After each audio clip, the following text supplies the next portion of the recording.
नमस्कार, मैं Shekhar. Easy info में आज जो हमारे मेहमान हैं वो हैं वार्ड 91 से पार्षद हैं राघवेंद्र मिश्र जी। आज मैं उनका स्वागत करता हूं अपने इस एपिसोड में और मैं उनकी जानकारी लेता हूं कि उन्होंने अपनी स्कूलिंग कहां से की है, उनके परिवार के बारे में और उनका राजनीतिक सफ़र कैसा रहा है। ये हमारा नाम राघवेंद्र मिश्रा है और बाल्यकाल से चूँकि शिशु मंदिर के विद्यार्थी के रूप में हम लोगों ने कार्य किया है, मतलब पढ़ाई की है और वहीं से कहीं ना कहीं अपनी पृष्ठभूमि राष्ट्रीय स्वयंसेवक संघ की रही है। स्वयंसेवक होने के नाते समाज में काम किया, सायंग और विभिन्न दायित्वों का भी निर्वहन किया। सायंग में हम अपने यहाँ इस नगर के सायं कारवा के रूप में भी कार्य किया। उसके बाद विद्यार्थी प्रभात एक शाखा लगती थी विद्यार्थियों की, उसका भी मैं प्रमुख रहा अपने नगर का और करीब 6 माह विस्तारक के रूप में भी काम करने का हमें अवसर प्राप्त हुआ और लगातार ये क्रम चलता रहा। इंटरमीडिएट हमने अपने यहाँ विनेश शिक्षा इंटर कॉलेज से किया और उसके बाद चूँकि ITI हम लोगों ने की, ITI के बाद apprentice HL Hindustan aeronautics limited से की और वहाँ पर भी मज़दूरों की बहुत बड़ी समस्याएं थी। हमारे यहाँ आउटसोर्सिंग के मज़दूर करीब 1400 से 1500 मज़दूर ऐसा था जो पिछली सरकारों में कहीं ना कहीं शोषित था, पीड़ित था। उसको भी न्याय दिलाने के लिए हम लोग आगे आए और भारतीय मजदूर संघ के माध्यम से हमने वहाँ पर एक ट्रेड यूनियन खड़ी की और एक बड़े आंदोलन के रूप में हमने 7 दिन का आमरण अनशन भी किया करीब 2500 मजदूरों के साथ। हमारे उस समय रक्षा मंत्री तत्कालीन मनोहर पारिकर जी थे, उनके तक संज्ञान गया और आज हमारी केंद्र की सरकार ने पूरे भारतवर्ष में जितनी भी हमारी केंद्र की फैक्ट्रियाँ हैं वहाँ पर जो भी आउटसोर्सिंग का मजदूर है, जो भी संविदा कर्मचारी है, आज उसको जो भी सरकार से पैसा चलता है उसके अकाउंट तक जाता है। ये जो मध्यस्थता होती थी, ठेकेदार पैसा ले लेते थे, साइन कराते थे किसी में पैसा, कुछ सामाजिक सुरक्षा का भी कवच आज 100% मजदूरों को प्राप्त हो रहा है। PF का भी जो लाभ हमारे मजदूरों को मिल रहा है वो भी कहीं ना कहीं इसी संघर्ष की देन रही है और हमारी सरकार इसके लिए अति संवेदनशील थी। चूँकि एक लंबे संघर्ष के बाद भारतीय जनता पार्टी में मैं 2009 में कार्यकर्ता के रूप में आया। कार्यकर्ता के बाद मैंने इस लाजपत नगर मंडल में लोग कार्यकर्ताओं के इच्छा अनुसार मैंने चुनाव भी लड़ा और भारतीय जनता पार्टी का मैं निर्वाचित मंडल अध्यक्ष 2009 से 2012 तक रहा। माननीय पचौरी जी उस वर्ष आए थे चुनाव लड़ने, उसमें मैं ही मंडल अध्यक्ष था।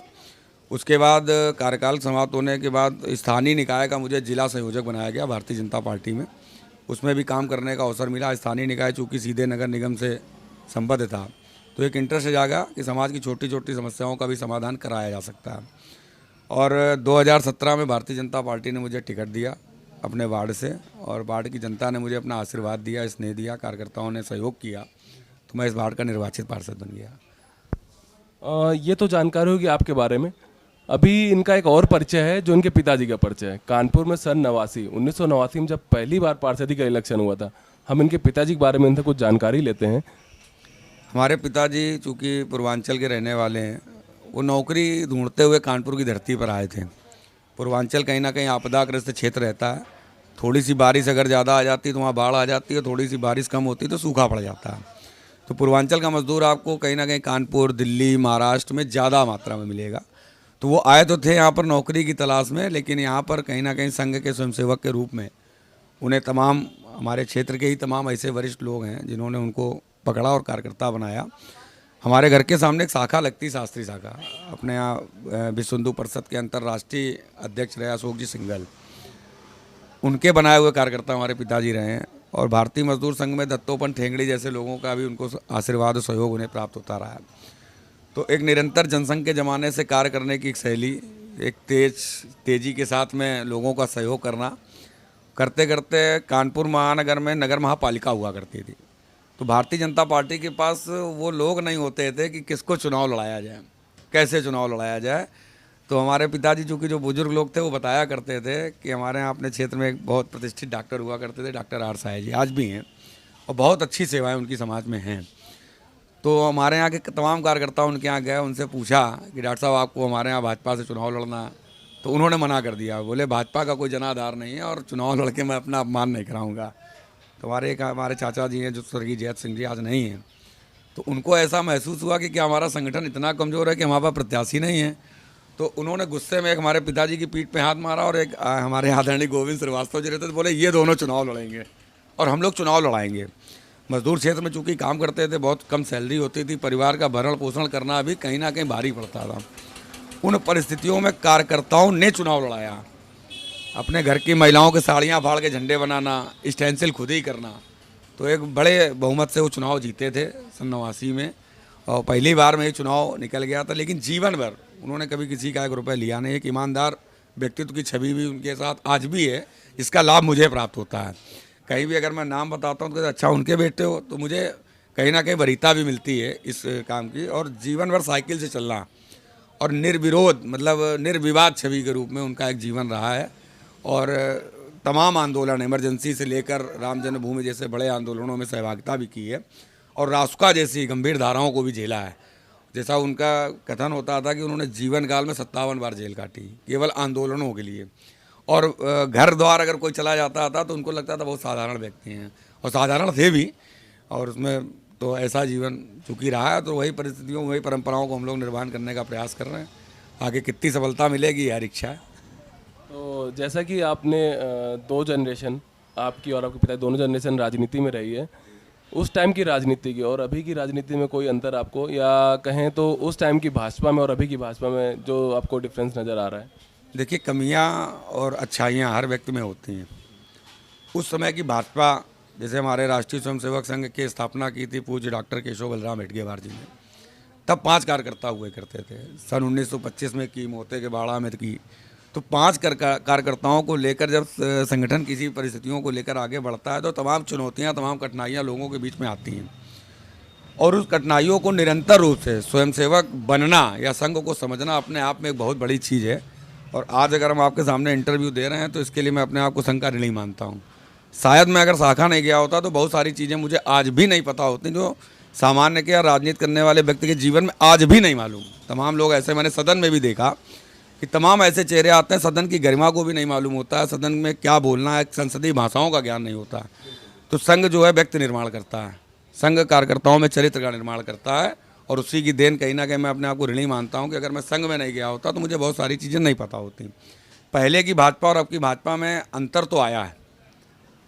अंतर क्या है कि पहले हमारे पास संसाधनों का अभाव होता था, कार्यकर्ताओं का अभाव होता था। विचारधारा पहले भी हमारी जो थी वो आज भी है, विचारधारा में हमारी कोई परिवर्तन नहीं है। तो आज एक बड़े रूप में जनमानस भारतीय जनता पार्टी से जुड़ना चाहता है, भारतीय जनता पार्टी के विचारों से जुड़ना चाहता है। पहले हमें ये विचार समाज में ले जाने के लिए तमाम प्रकार की कठिनाइयाँ होती थी। इमरजेंसी, कांग्रेस की शासन में तमाम ऐसे उत्पीड़न भारतीय जनसंघ के कार्यकर्ताओं के किए गए, भारतीय जनता पार्टी के कार्यकर्ताओं के किए गए। कि अभी ये भारतीय जनता पार्टी के हमारे जनसंघ के संस्थापक थे डॉक्टर श्यामा प्रसाद मुखर्जी जी।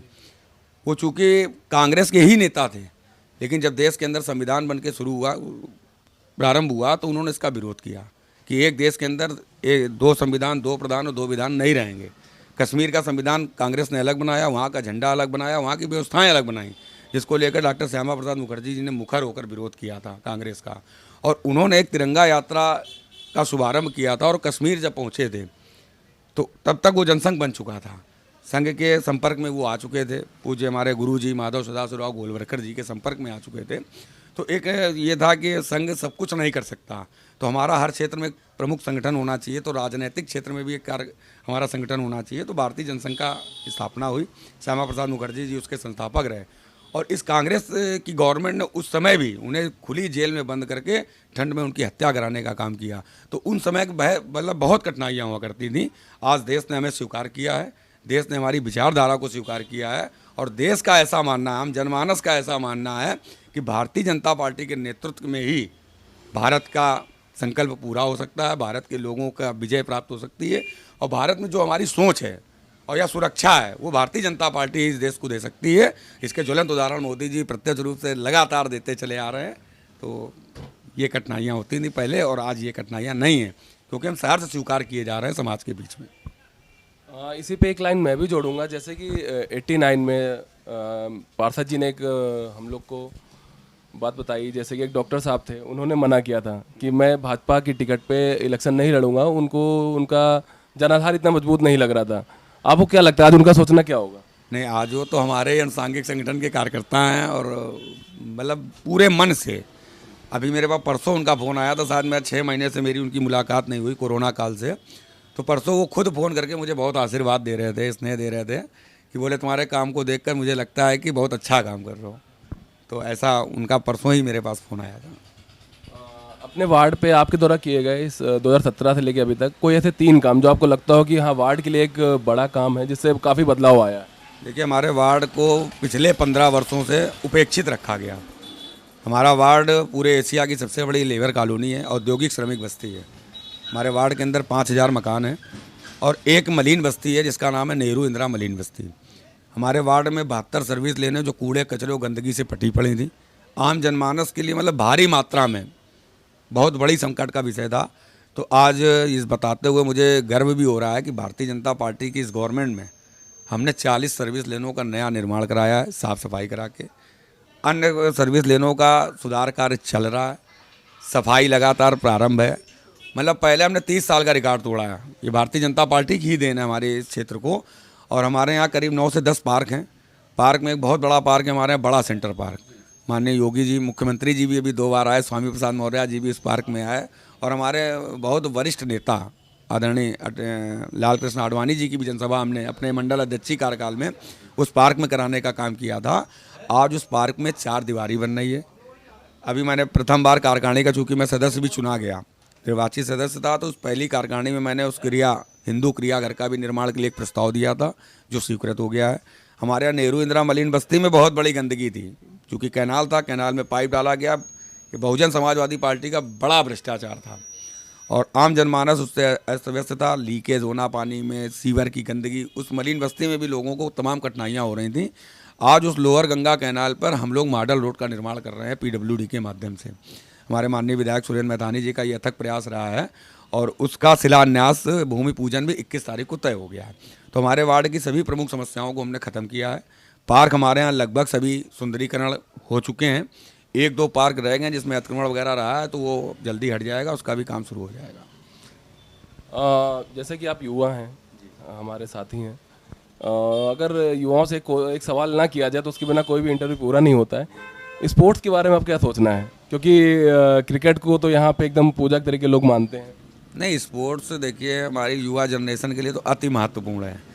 पार्कों का निर्माण ही सरकार इसलिए करता है कि आम जनमानस के जीवन में जो व्यायाम की एक शैली है, योग की शैली है, हमारे ऋषि मुनियों की देन है हमारे इस देश को। आज अगर बाबा रामदेव जी सूर्य नमस्कार सिखाते हैं तो पूरा विश्व उसको एक्सेप्ट कर रहा है, लेकिन राष्ट्रीय स्वयंसेवक संघ तो 1925 से करा रहा है। तो संघ की देन तो ये भी रही है और खेल के क्षेत्र में बड़ा योगदान करना चाहिए। हमारे हमने पार्क भी ऐसे बनवाए हैं। तमाम पार्कों को तो मैंने आधा तो ग्रीनरी कराई, आधा मैंने खुला छोड़ा है। इसलिए छोड़ा है कि बच्चे वहाँ पर स्वतंत्रता के साथ में खेल पाएँ, उनका बौद्धिक विकास, उनका शारीरिक विकास चलता रहे। और ये बहुत बड़ी आवश्यकता है इस इंफॉर्मेशन टेक्नोलॉजी के क्षेत्र में। आज बच्चे सिर्फ मोबाइल पे खेलते हैं, तो शायद शारीरिक रूप से, मानसिक रूप से वो कमज़ोर होते हैं। अगर ये ज़रूरी है तो खेल भी और व्यायाम भी शरीर के लिए, जीवन के लिए उतना ही महत्वपूर्ण है जितना शिक्षा आपके जीवन में महत्वपूर्ण है। आप जैसे कि आपके क्षेत्र में जो काम हो रहे हैं, अगर आपको कभी भी कुछ ऐसा लगता है कि वो काम होने चाहिए और कोई अगर समस्या जो आपको समझ में आ रही है, बड़ी समस्या कि इस पे आगे चल के हमें बड़ा काम करना है और हमारी जनता को उससे निजात दिलाना है। देखिए, हमारे क्षेत्र में विकट समस्याएं थीं, समाधान भी हो रहे हैं। हमारे क्षेत्र की जो सबसे बड़ी आज की डेट में समस्या है वो है सीवर लाइन की। सीवर लाइन 1952 का पड़ा हुआ है, 6 इंची लाइनें हैं, ध्वस्त हैं। उस समय आबादी 500-700 लोगों की रहा करी होगी, लेकिन आज आबादी हमारे यहाँ 40,000 की जनसंख्या की है। तो उस 40,000 की आबादी के लिए हमारी जो भविष्य की योजना है सीवर लाइन की है कि हमारे यहाँ गहरी सीवर लाइनें भी पड़ें, सर्विस लेनों में भी नई 12 इंची की सीवर लाइनें पड़ें, जिससे सीवर से निजात दिलाना हमारे क्षेत्र में सबसे महत्वपूर्ण काम है जो ओपन नालियों में आ रहा है। और उसके लिए माननीय पचौरी जी ने प्रयास किया था। अमृत योजना के अंतर्गत 4 वार्ड लिए थे, शास्त्री नगर, विजयनगर, सरोजनी नगर, फजलगंज।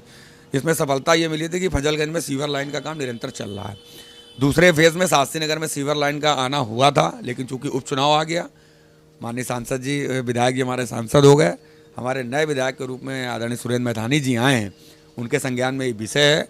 और आज भी आप समाचार पत्र पढ़ रहे होंगे तो कल भी उन्होंने बखूबी विषय विधानसभा के सदन में उठाए हैं और कई जगह 4 बड़ी रोडों का भी उन्होंने आज तोहफा दिया है। करीब 10 से 12 करोड़ रुपए की रोडों को उन्होंने स्वीकृत विधानसभा में दिलाई है। तो निरंतर हम लोग काम कर रहे हैं और आने वाले समय में समस्या ही नहीं बचेगी, इस स्पीड में काम कर रहे हैं। हम लोग भी इसी चीज़ की उम्मीद रखते हैं। और जैसे कि आपने बालकाल से संघ से अपना जीवन चालू किया है, उसके बाद अभी आप पार्षद हैं, तो आगे का आपका क्या प्लान है? देखिए, संगठन हमारे यहाँ सर्वोपरि है। संगठन जो भी निर्णय लेगा, जो भी दायित्व देगा, जो भी काम करेगा, हमारे आदरणीय नरेंद्र मोदी जी कहते हैं जैसे भारत हमारी माँ है वैसे भारतीय जनता पार्टी भी हमारी माँ है। तो जो भी संगठन निर्देश करेगा, उद्देश्य लक्ष्य तो कुछ भी हो सकता है, प्रयास ये रहता है कि हम बहुत 100% रिजल्ट दें जनता के बीच में। और हम अपनी कार्यशैली से जाने जाने वाले लोग हैं, क्योंकि संघ का जो कार्यकर्ता होता है वो स्वतंत्र विचारधारा का कार्यकर्ता होता है, वो किसी राजनीतिक दबाव में कोई निर्णय नहीं लेता। और शायद मेरा 3 साल का सफ़र भी ऐसे ही रहा है, समाचार पत्रों से लेकर सारी चीज़ों में। तो हमारा अपना मानना है कि जो हमारा निर्णय संगठन लेगा उसको हम लोग मानेंगे, और आगे जो भी प्रयास होंगे समाज के हित में लिए होंगे, जनहित के लिए होंगे, निजी स्वार्थ के लिए कोई प्रयास नहीं होगा।